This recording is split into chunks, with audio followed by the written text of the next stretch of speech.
This is the last way delivery man Mike Sweeney ever expected he'd be commuting to work. How did you used to commute?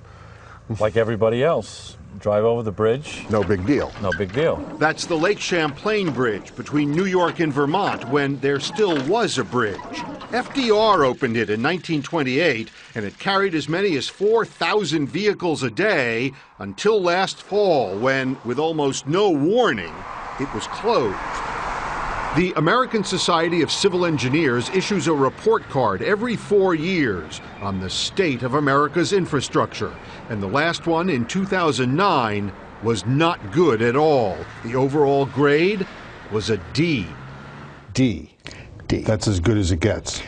And it's not getting any better. Back in 2005, we also did a report card, and it was still a D there, so we haven't gained any ground. Andrew Herman helped write the report card, which examined every aspect of the country's infrastructure. Bridges got a C, but even with that average grade, 12% of them, more than 72,000 bridges, are too old, or what's politely called structurally deficient. Well, it means we've been ignoring our infrastructure for decades. We've been underinvesting in what we have. The problem with bridges became impossible to ignore in 2007 when the I-35 bridge collapsed in Minneapolis. 13 people died. Mike Sweeney began rowing to work in Vermont last October when engineers became so alarmed after an underwater inspection of the pilings holding up that bridge. We have a vertical crack. That they closed it with just 10 minutes warning. No lives were lost, but life has not been the same since. 80% of my business came across that bridge. Lisa Cloutier owns what used to be known as the Bridge Restaurant until she decided to change the name, on the Vermont side of Lake Champlain. On a snowy day last December, she watched them blow up that bridge. Wow. It wasn't worth saving.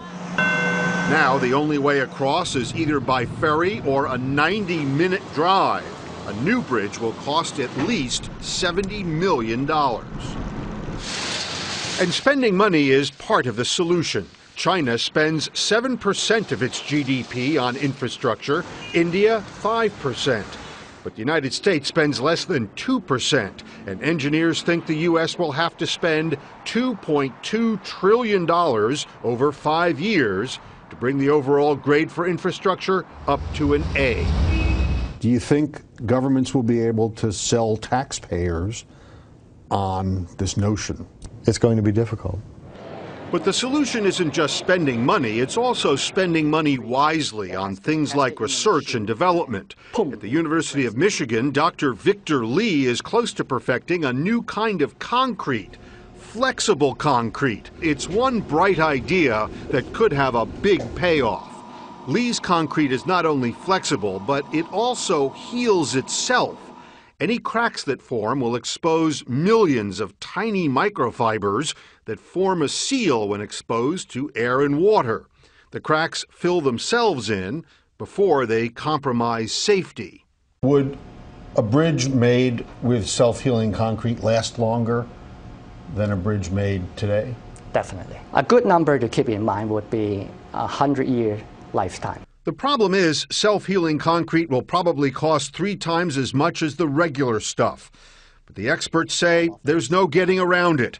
Any improvement to any infrastructure is going to cost. We're going to have to do that now for the future, for our grandchildren.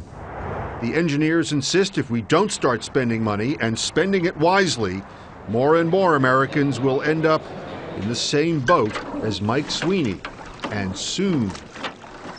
Richard Schlesinger, CBS News, Vergennes, Vermont.